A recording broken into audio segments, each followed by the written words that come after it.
So you've been looking for houses for months and you finally get your offer accepted and you're wondering, well, now what? What's the process look like? Well, today I'm going to show you step by step exactly what to expect as a buyer through the escrow process. So the first step is you've gotten an accepted offer. You finally have made an offer and you've got it accepted.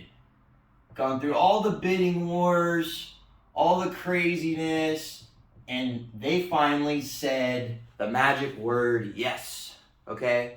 Now that's amazing, that's incredible, but we're not done there yet because there are typically 3 sales that happen, and the accepted offer, that's just the first, okay? So once we get the accepted offer, the title company and everybody, the lender, everyone's going to kind of meet at that point because now we have an executed contract. Now, once everybody kind of knows who the players are in the transaction, now they can begin. And so within 3 days, as a buyer, you have to get in your earnest money deposit, whatever that amount is that you agreed to putting in your offer. So that is the next step. EMD, which is your deposit. Then the third step in the process is going to be the disclosure. So typically within the first 7 days, you're supposed to have all the disclosures from the seller, and that way you guys can look at everything that's going on with the property. The seller's going to be answering questions on the disclosures, like the seller property questionnaire, which is only going to ask basic questions that the seller is going to know to the best of their knowledge. They're not an inspector, they're not a pest inspector, but they're going to answer to the best of their knowledge because there are sometimes things that only a person who may have lived in the property would know. So if it's a seller that's an investor, they may not really know a whole lot, but this is just a disclosure to help give you more information about the home to their knowledge. So 3 would be the disclosures. If you didn't get those already, sometimes they come before. I like preparing those for my sellers so that way everything's disclosed beforehand and it makes the buyers feel more confident about offering on the home. But a lot of the times, majority of the time, you'll get those once you're in a contract. The next step is going to be the inspections. And depending on what you put in your offer and how aggressive you got, that time frame will vary. So the inspections is basically doing your due diligence to get a roof inspection or a pest inspection or a home inspection.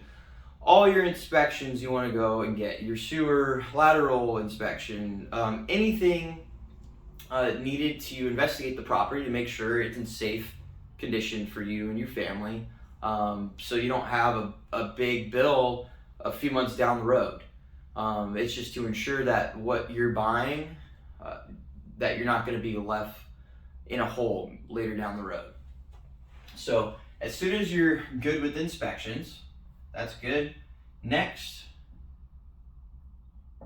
the appraisal is going to happen, okay? Now this is what everybody's concerned about, okay? Especially if you're in a really aggressive market, which we're in right now, and let's say the house price is $500,000 and you offered $550,000, okay?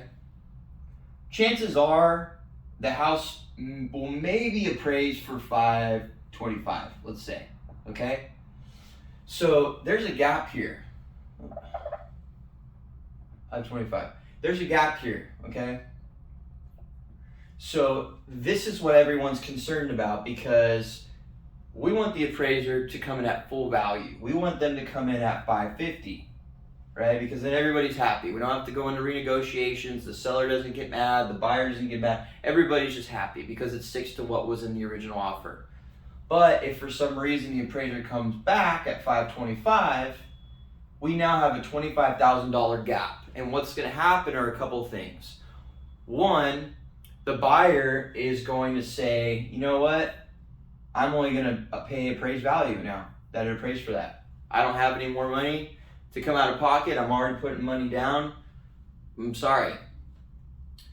The next thing that can happen is the seller could say, well, I don't care, whatever it appraised for, you offered $550. So you have to stick to your offer. That's what the seller can come back with, right?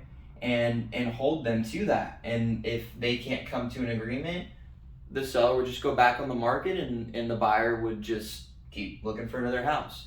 But ultimately what happens is you come to some sort of compromise. You come to agreement. Maybe whether it's right in the middle or a little here and a little there. Typically you can figure out a happy medium most of the time.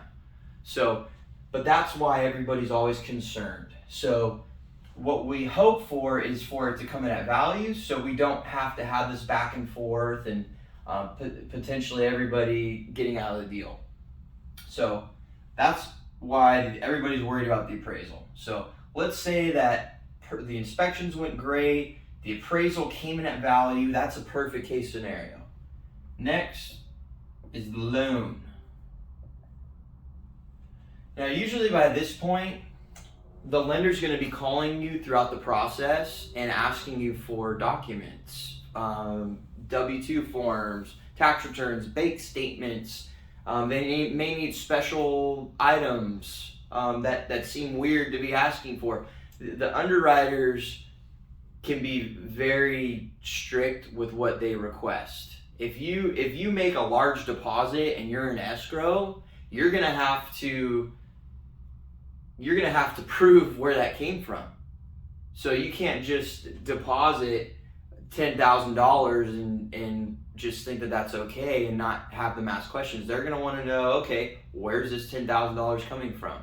Who gave it to you? They're gonna want to know all these questions. So that's why it's very important to listen to your lenders, whoever you're using, follow their instructions and the way that they're guiding you, and listen to what they're saying. Don't run your credit.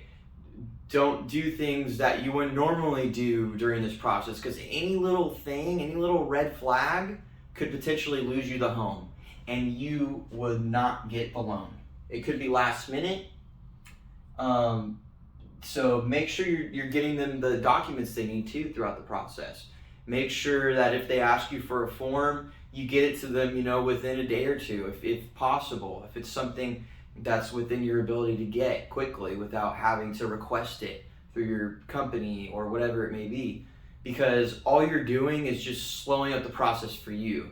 And you could potentially also ruin a deal that way as well, because if the time frame goes past let's say 30 days is average, if it goes past that 30-day closing date, because we can't close on the loan, the sellers have every right to request us to perform under what we offer, under the time frames we agreed upon. And you could potentially lose your deposit if we're not able to perform in that time frame. So all these little things matter. So just make sure you're diligently getting these documents to your lender as quickly as possible, and it'll go seamlessly. It'll be such a smooth transaction, and that's why it really comes down to how quickly you're getting them those things. So that's the loan. And then, last but not least, once the appraisal's good, we know the loan's going through, all the contingencies have been released, we are now ready to get the closing disclosures, the CD. So that's going to be sent out, and then once that's sent out and you sign off on it, you're going to have a 3-day waiting period. So once the day that's sent out, it starts day 1, and then you have 3 business days until you can actually close on your new home. So you have the CD, 3 days. And then after that happens, you can officially close. Woo! And then you get the keys to your new house. The funds will be taken out at this point, or maybe a day or two before sometimes. And all the money that's involved with the transaction, the title company will get and give it to the right people and put it in the right places. That's what they do. They manage the money, so you don't have to worry about it. And you get your keys to a new house. So that's the process for you to expect. If you guys have any questions at all, please feel free to reach out to me. Give me a like, subscribe, and I would love to hear from you guys in the comments about anything real estate related. Reach out to me. Remember, I'm never too busy for your referrals. Thanks, you guys.